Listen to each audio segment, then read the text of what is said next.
Hi everybody, hope all is well. A couple of weeks ago I uploaded the lesson How to Talk About Sales. You should see the link somewhere here. In that lesson I introduced lots of useful vocabulary on the topic of sales, and in this part 2 I'm going to share more useful word combinations so you have even more possibilities when talking about sales.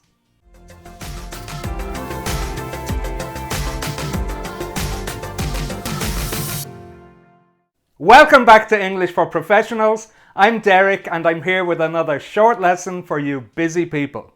Before we get started, just a quick reminder to subscribe to my channel, hit the red button and don't forget to click on the little bell.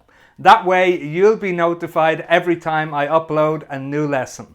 And now let's get started. So in part 1 we looked at lots of useful verbs that often go after the word sales. Verbs like plunge, soar, rise, fall. Now let's take a look at a couple of verbs that often go before the word sales. And after that, we'll look at lots of useful noun combinations. And the first of our two verbs is boost. Boost sales, which means to increase or improve sales. Our example: the launch of our new luxury brand has helped to boost sales. Say it with me after 3. 1, 2, 3. The launch of our new luxury brand has helped to boost sales. Next we have generate sales. Generate sales, which means to produce or create sales.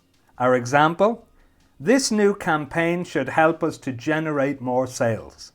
1, 2, 3. This new campaign should help us to generate more sales.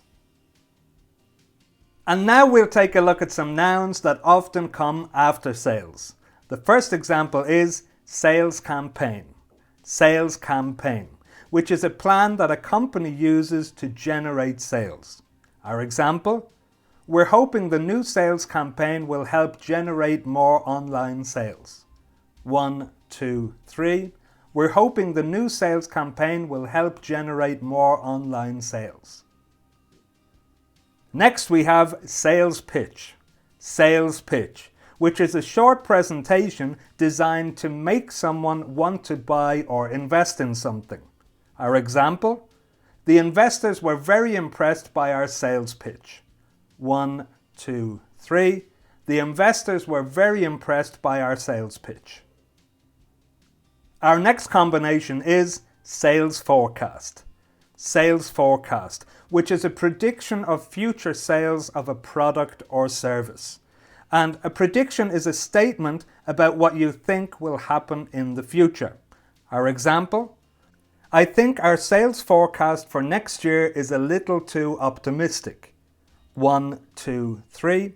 I think our sales forecast for next year is a little too optimistic. Next we have sales figures. Sales figures, the value or number of sales of a product or service within a specific period of time.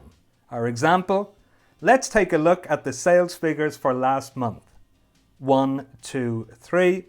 Let's take a look at the sales figures for last month. Our next combination is sales volume. Sales volume, the number of products or services sold by a company in a specific period of time.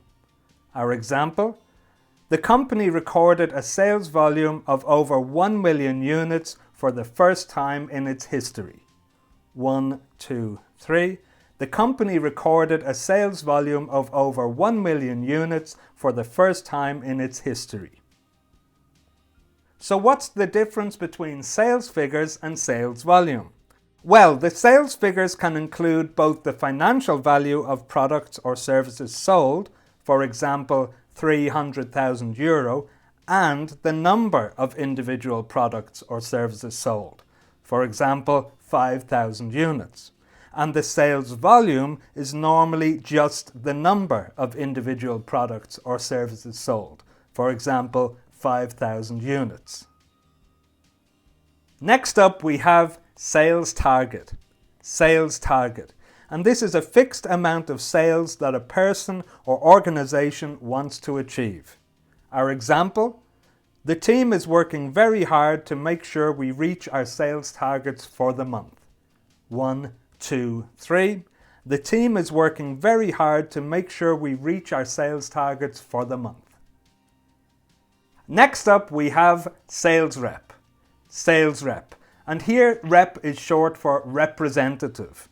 A sales rep is a salesperson, someone who often travels outside the company to sell products and support the company's customers. Our example: Roberto is one of our most experienced and successful sales reps. 1, 2, 3. Roberto is one of our most experienced and successful sales reps. And our final example in this lesson is Salesforce. Salesforce. And this is all of the people that work for a company selling its products. Our example: the performance of our sales force has improved since Fiona Murphy took over as head of sales. 1, 2, 3. The performance of our sales force has improved since Fiona Murphy took over as head of sales. So that brings us to the end of another short lesson. I hope you found it helpful, and if there are any other areas, any other business English vocabulary lesson that you'd like to see, let me know in the comments and I'll do my best to create a video on that topic soon. If you liked the lesson, hit the like button and share with your friends and colleagues. Subscribe to my channel if you haven't done that already, and join my email list. Every 2 weeks I send out my free vocabulary email with additional business English, words from the news and everyday English for you to learn. The link is in the description below. Thanks a lot for watching and see you soon.